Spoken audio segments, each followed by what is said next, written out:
ayer gratuitamente, digo yo, porque no había habido ningún tipo de hostilidad del otro lado, Javier Milei cargó contra Pedro Sánchez porque el jefe de gobierno español dijo que quería imponerle impuestos a los más ricos, que para qué vas a tener plata en el banco para las próximas generaciones. Todo esto en el contexto en el cual se encuentra en la Argentina Santiago Abascal, que es el presidente de Vox, que es la ultraderecha española, que se deshace en elogios para Javier Milei permanentemente.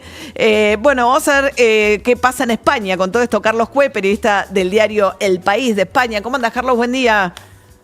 Hola María, ¿cómo estamos? Buen día a todos. Bien, bueno, esta fue gratuita en términos de que, no sé si, porque sí, le dijo, ¿no?, que el socialismo empobrecedor, que la profunda envidia, la arrogancia y la ignorancia sobre la economía le atribuyó Milei en un tuit a Pedro Sánchez porque Pedro Sánchez quiere grabar a los más ricos.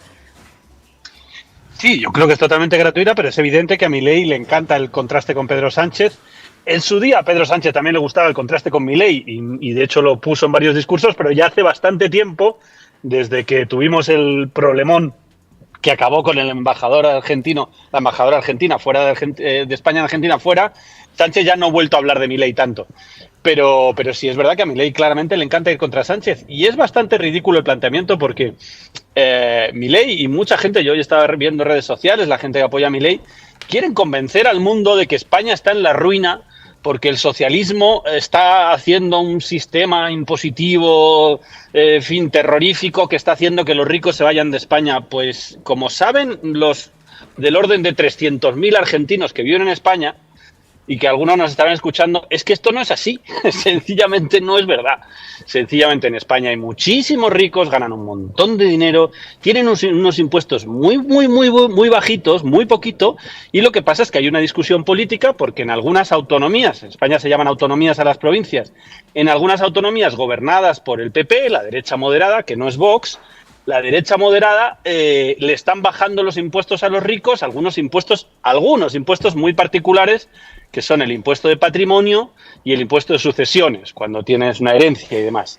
Y eso está haciendo que paguen menos, claramente está haciendo que paguen menos. Aún así, en fin, somos un país europeo, los impuestos son importantes, no son impuestos pequeños los que hay en España, pero los ricos pagan muy poco y pagan cada vez menos. Y entonces eso lo que está diciendo Sánchez es, oiga, esto hay que revisarlo, porque lo que no puede ser es que los ricos paguen cada vez menos impuestos. No tiene ninguna lógica.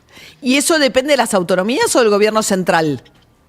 El impuesto de patrimonio en particular, que es un impuesto, la mayor parte de los impuestos dependen del gobierno central, el impuesto sobre la renta, que sería el impuesto de ganancias vuestro, sí. Ese es estatal, pero tiene una parte autonómica. España es un país muy federal, entonces tiene una parte autonómica y sobre todo el impuesto de ricos, el que más afecta a los ricos, que es a los muy ricos, estamos hablando de los mega ricos.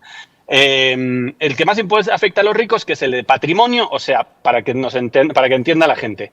A partir de $1 millón, además de tu casa habitual, o sea, tu casa habitual, que es tu principal ahorro, la sacamos. Además de tu casa habitual, si tienes más de $1 millón en propiedades, en acciones, hay un impuesto muy chiquitito que se llama impuesto de patrimonio. Que claro, que es como bienes personales acá. Claro, pero es un impuesto de patrimonio que solo paga la gente que tiene realmente plata, porque tener más de $1 millón, además de tu casa habitual, es tener bastante dinero, ¿no? En España hay del orden de 200.000 personas, en un país que es como Argentina, que somos 47 millones de personas, hay 200.000 que se calcula que tienen esa plata, y la mayoría no lo pagan por distintas exenciones. Al final es una cosa para muy poca gente y es muy poca plata. Es más simbólico, no va a arreglar las cuentas del Estado, pero es simbólico y es importante que la gente se sienta que los megarricos pagan. Y otra gran polémica es el tema de las herencias. En España antes las herencias se pagaban más y ahora hay varias autonomías para que la gente lo entienda. Por ejemplo, el Banco Santander, que lo tenéis allí y es una de las grandes fortunas de España, son de Santander, la familia, por eso se llama así, del norte. Cuando murió el abuelo en los años 80, 90, el abuelo Botín, que es así de apellido, cuando murió había unos impuestos de herencias potentes y tuvo que pagar como 40 millones de euros. Ahora murió el padre, en los últimos años murió ya está la tercera generación, murió el padre, y en Madrid, como en Madrid gobierna la derecha, Ayuso, desde hace mucho tiempo, y los impuestos de ricos son muy bajos, la herencia prácticamente no pagó nada. al contrario de lo que pagó cuando el abuelo, que eran 40 50 millones de euros para Cantabria. Esta es una discusión en todo el mundo. En todo el mundo, en Estados Unidos digamos, siempre fue muy alto el impuesto a las herencias con la idea de generar una sociedad un poco más igualitaria, digamos. Por eso hay tanta donación en Estados Unidos, porque muchas veces los ricos prefieren donar antes que te conviene. Lo que pasa que con Trump y los republicanos suelen bajar los impuestos a las herencias. De hecho, están los ricos de la mano de Buffett, ¿no? Diciendo no nos bajen más los impuestos, tenemos que pagar más, no menos. Hay una cosa de Buffett genial que dijo, yo he hecho el cálculo y pago menos impuestos porcentualmente que mi secretaria. Eso no puede ser. Si yo soy uno de los hombres más ricos del mundo, no puedo pagar porcentualmente menos impuestos que mi secretaria. Claro. Bueno, Carlos Cue, gracias, Carlos. Un gusto charlar con vos. Bueno, un gusto, un abrazo. Un beso, chau. Un beso. 8:54 de la mañana. Me acordé, charlando con Carlos cuando estuve en Madrid, que lo fui a visitar, que es amigo,